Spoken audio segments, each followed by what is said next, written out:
અમેરિકામાં રેસ્ટોરન્ટ બહાર પોતાના ભોજનની રાહ જોઈ રહેલા આપણા ભારતીય ભાઈઓ પર અચાનક બંદૂકની અણીએ કાળ ત્રાટકે અને જીવ બચાવીને ભાગેલા એ નિર્દોષ લોકોના રક્ષણ માટે મોડી રાત્રે ચાર શહેરોના રસ્તા પર હાઈવે પર ગોળીબાર સાથે ખેલાયેલી લાઈવ ચેઝનો સૌ પ્રથમ વિડીયો જોઈ લો, પછી વાત કરીએ. He tried to target a group of guys who were sitting in a parking lot. Take a look.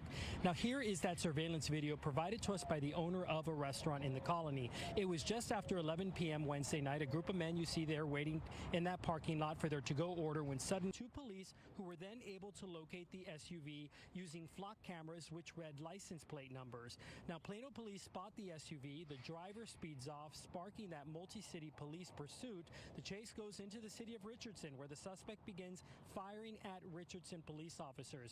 At least one Richardson police officer returns fire, disabling the suspect's SUV.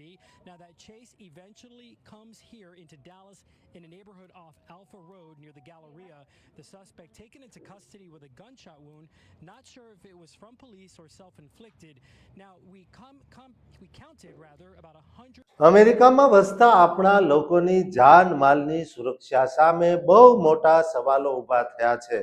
દોસ્તો, અહેવાલો મુજબ ગત 29મી જુલાઈ 2026 ના રોજ બુધવારની કાળી રાત્રે આશરે 11:23 ટેક્સાસ રાજ્યના ધ કોલોની વિસ્તારમાં બનેલી ઘટના ખૂબ દુઃખદર્દનીય છે. દોસ્તો, અહીં આવેલા પ્રખ્યાત શીશ ઇટરી એન્ડ લાઉન્જ રેસ્ટોરન્ટના પાર્કિંગ લોટમાં ભારતીય મૂળના પુરુષોનું એક જૂથ પોતાના ઓર્ડર કરેલા ભોજનની રાહ જોઈ રહ્યું હતું. તે જ સમયે અચાનક ત્યાં એક કાળી જીપ એટલે કે એસયુવી આવી પહોંચી હતી. તેનો ડ્રાઈવર પોતાની કારનો કાચ નીચે ઉતારીને અચાનક આ ભારતીય પુરુષો સામે બંદૂક તાકીને સરેઆમ રોકડ નાણાંની ધાક ધમકીની માંગણી કરવા લાગ્યો. જો કે ભારતીય યુવાનોએ સમય સૂચકતા વાપરીને તાત્કાલિક ત્યાંથી જીવ બચાવીને દોડ મૂકી હતી, જેથી હુમલાખોરનો આ લૂંટનો પ્રયાસ નિષ્ફળ રહ્યો હતો અને સદભાગ્યે આ ઘટનામાં કોઈ ભારતીય નાગરિક ઘાયલ થયો નહોતો. ઘટના બાદ તુરંત જ ધ કોલોની પોલીસ વિભાગ દ્વારા કાયદેસર તપાસ હાથ ધરવામાં આવી હતી.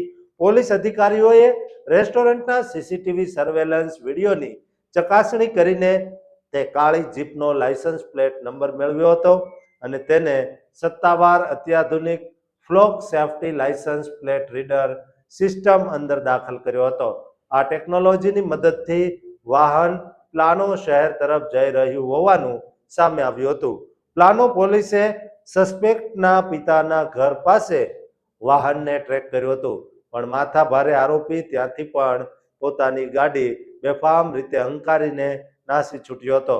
પોલીસે પ્રથમ ચેઝ સુરક્ષા કારણોસર બંધ કરી હતી. તે પછી મોડી રાત્રે આશરે 2:15 વાગ્યે પ્લાનો પોલીસે રિચાર્ડસનના પોલીસ વિભાગને જાણ કરી હતી કે વાહન કસ્ટર રોડ અને વેસ્ટ રેનર રોડ નજીકથી ગાયબ થઈ ગયું છે.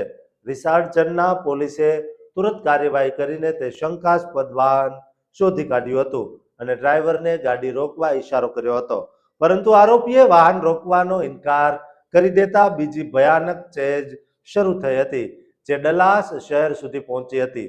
આ હાઈવે ચેઝ દરમિયાન આરોપીએ રિચાર્ડસનના પોલીસ અધિકારીઓ પર સરેઆમ અંધાધૂંધ ગોળીબાર કરી દીધો હતો, જેના જવાબમાં સ્વ બચાવમાં પોલીસે પણ વળતો પ્રચંડ ગોળીબાર કર્યો હતો.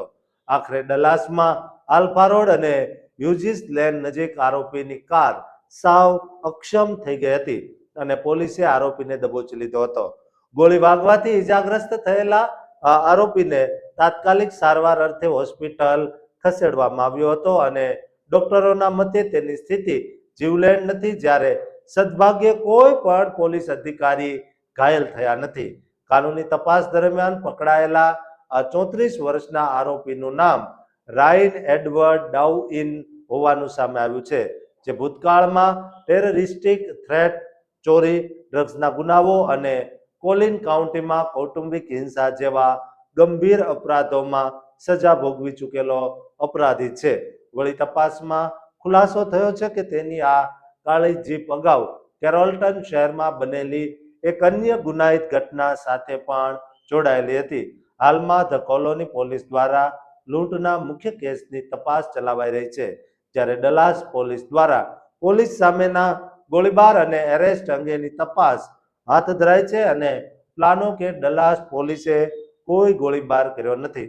દોસ્તો, અમેરિકામાં ભારતીયો પર એ જે રીતે હુમલાઓ થઈ રહ્યા છે તેને લઈને આપણી સલામતીના સવાલો ઊભા થયા છે. ત્યારે દોસ્તો, આપણી સલામતી માટે શું થવું જોઈએ તે કોમેન્ટ બોક્સમાં જરૂર લખજો અને આ ચેનલને સબસ્ક્રાઇબ કરવાનું ચૂકતા નહીં.